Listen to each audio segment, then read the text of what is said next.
Three significant stories this week that had many of you calling the viewer's voice. The Waco biker shootings, severe weather in North Texas, and the decision on a police shooting on the side of the road in North Texas. Here is your viewer's voice.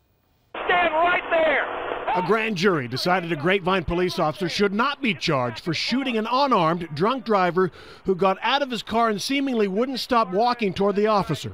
After seeing the video of the Grapevine officer and the shooting, he did what I would have done. I would have shot him. The officer's dash cam video was finally released this week and was a key piece of evidence. It clearly shows that he did not stop with police orders. You don't know if he had a gun or a knife in his hand. But not everybody saw it the same way. Back up! Drew, back up! Step it up, guys. Back up!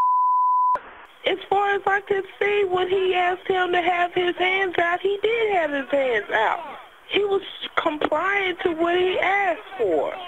So what is going on? But Tracy, he's not being asked to put his hands up. He is very loudly and aggressively being asked to back up and return to the back of his car. If you keep going towards an officer and he feels he's threatened, he has the right to shoot you. If you don't understand that, you're dead. End of statement. It's moving off. Very serious storms Tuesday night. Dan, shut up! Hell's Kitchen is on. Hell's fans didn't like our interruptions. They just happened to be people who lived far from the tornado danger, like Jenny and Garland, who called shamelessly and repeatedly.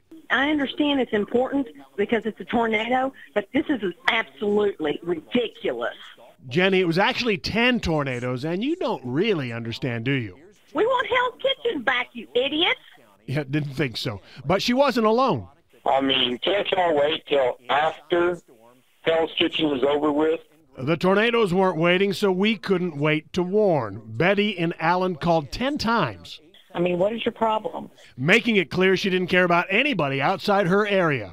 Dallas-Fort Worth, there's nothing in here. We want to see Hell's Kitchen. Finally, this guy wants proof before we interrupt. Something concrete and something that will hold up under scrutiny, like proof. And no, none of these folks called back after that proof became visible in the daylight. 9 bikers shot and killed outside a Waco Twin Peaks restaurant. I am so glad that no policeman was hurt nor an innocent person. That's not so clear, caller. We've learned an honored war vet, a 65-year-old Purple Heart winner, apparently not in any biker club, was killed. Today is the ultimate aftermath of what their decision was. Many calls to the viewer's voice about the Waco police spokesman, Patrick Swanton, who has had to back away from several of his statements. But he didn't back away from putting all the blame on Twin Peaks. They absolutely have a right to refuse service. How would he like to be the manager who's going to stand alone and tell a bunch of grizzly bikers, I'm going to discriminate against you? The Associated Press says security camera video seems to contradict Swanton's statements that all the bikers were there to do violence. The AP says all but one are seen diving for cover and trying to help people get to safety. Swanton claims the video doesn't show what really happened.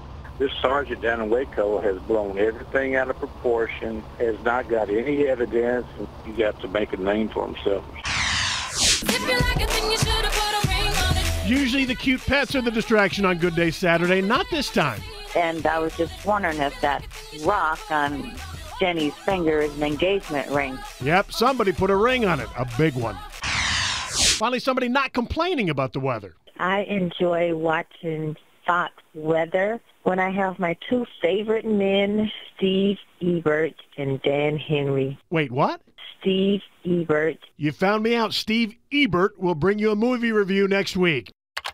214-720-3103 or email from the website fox4news.com.